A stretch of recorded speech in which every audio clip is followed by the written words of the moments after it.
చూడు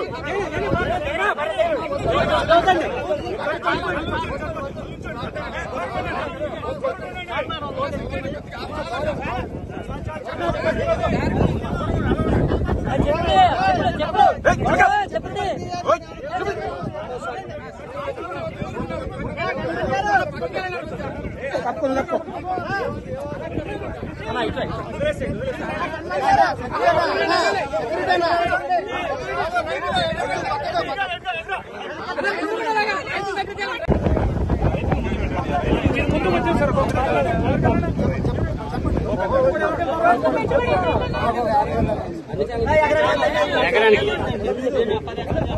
5 ఎకరాలు చేస్తామండి. మాకు దగ్గర 15,000 చొప్పున అవుతుంది. ఇప్పుడు కొనుగోలు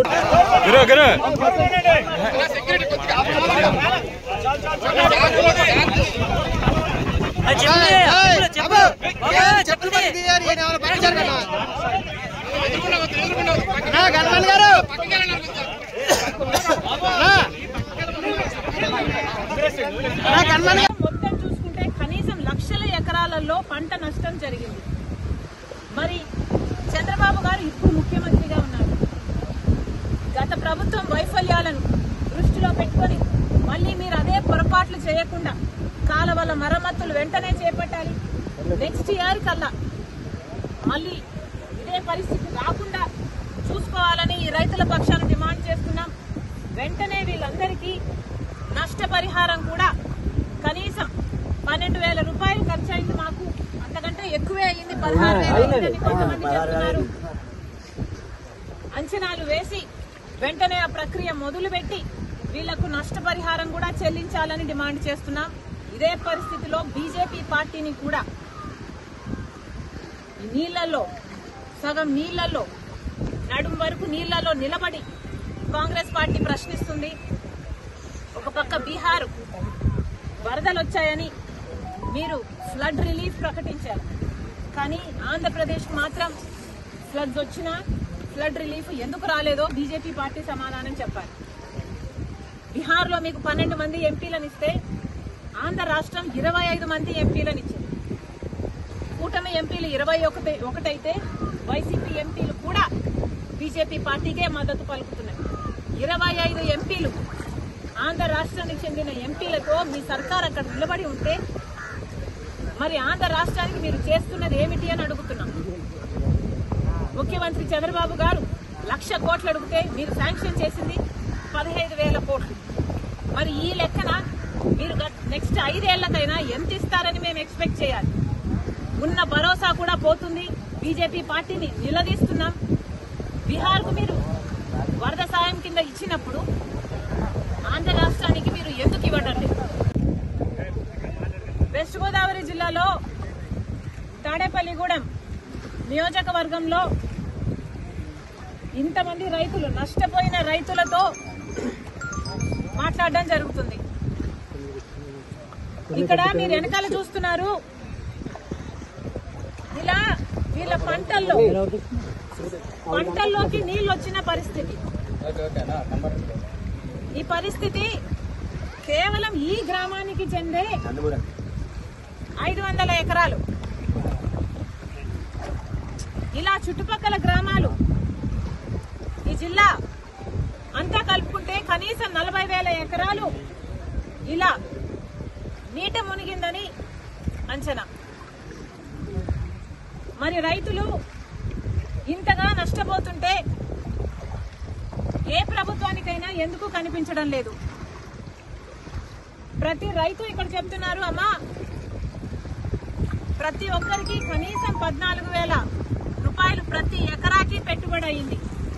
చాలా మంది కౌలు రైతులము, అప్పు తెచ్చుకుని పెట్టినాము. కనీసం ఒక్కొక్కరికి 2 లక్షలు అన్న అప్పు ఎంతుందన్నారు? కనీసం లక్షల్లో వీళ్ళకి అప్పు ఉంది. కనీసం 2 లక్షలు ప్రతి రైతుకు ఇక్కడ అప్పు ఉంది. మరి ఇలాంటి పరిస్థితుల్లో ప్రభుత్వాలు ఏం చేస్తున్నాయో సమాధానం చెప్పాల్సిన అవసరం ఉంది. వీళ్ళందరూ ఇక్కడ నేను రాగానే అమ్మ మా పొలాలు ఎంతగా మునిగిపోయాయో చూడమ్మా అని వాళ్ళందరూ నీళ్లలో దిగి మరి వాళ్ళ కష్టాలు చెప్పుకునే ప్రయత్నం చేశారు. అందుకే నేను కూడా నీళ్లలో దిగి వాళ్ళ కష్టాలకు రావాల్సిన అటెన్షన్, రావాల్సిన నష్టపరిహారం కోసం ఈరోజు కాంగ్రెస్ పార్టీ కూడా వాళ్ళ కష్టాలలో భాగం పంచుకోవడానికి ఈరోజు మేము కూడా నీళ్లలో దిగి మాట్లాడుతున్నాం. ప్రభుత్వాలు కళ్ళు తెరవాల్సిన అవసరం ఉంది. పక్క రాష్ట్రంలో రేవంత్ రెడ్డి గారు రుణమాఫీ చేశారు. ఇక్కడ రైతులు కూడా అమ్మా మాకు రుణాలున్నాయి, మాకు కూడా రుణమాఫీ అవసరము అని ప్రాధేయపడుతున్నారు. చంద్రబాబు గారికి చెప్తున్నాము, చంద్రబాబు గారు కాంగ్రెస్ పార్టీ కనుక అధికారంలోకి వచ్చుంటే తెలంగాణలో మాదిరిగానే ఇక్కడ కూడా 2 లక్షల వరకు రుణమాఫీ చేసే వాగ్దానం మేము ఇచ్చాము.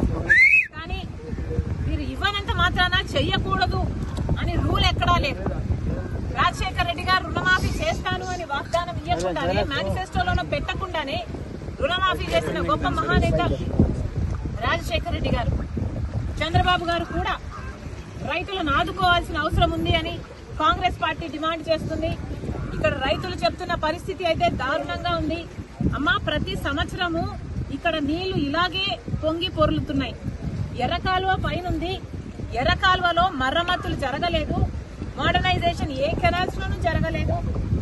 అక్కడ గనక పూడికలు తీసుకుంటే మాకు ఇన్ని నీళ్లు రాకపోయేవి, ఇంత దారుణంగా పరిస్థితి ఉండేది కాదు అంటున్నారు.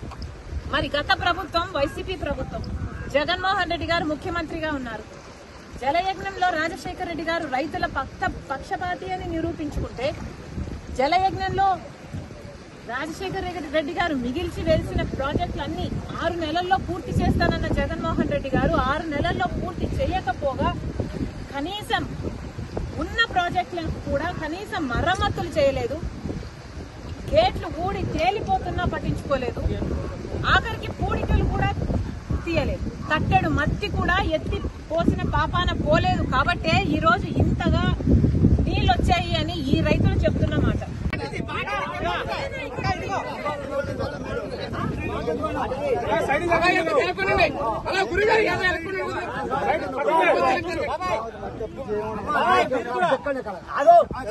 గేట్లు పెట్టి పూడికలు తీసి అప్పుడు నీళ్ళు వెళ్ళిపోయండి. యాక్సిడెంట్ సముద్రంలో కలిసిపోతుంది. యాక్సిడెంట్ 8 ట్రైన్ కూడా అంత డెవలప్మెంట్ చేయలేదండి. లీక్ అయిపోతాం వల్ల భీమవరం అక్కడి నుంచి లాక్కుంటే కానీ ఇది లాగదండి. Main problem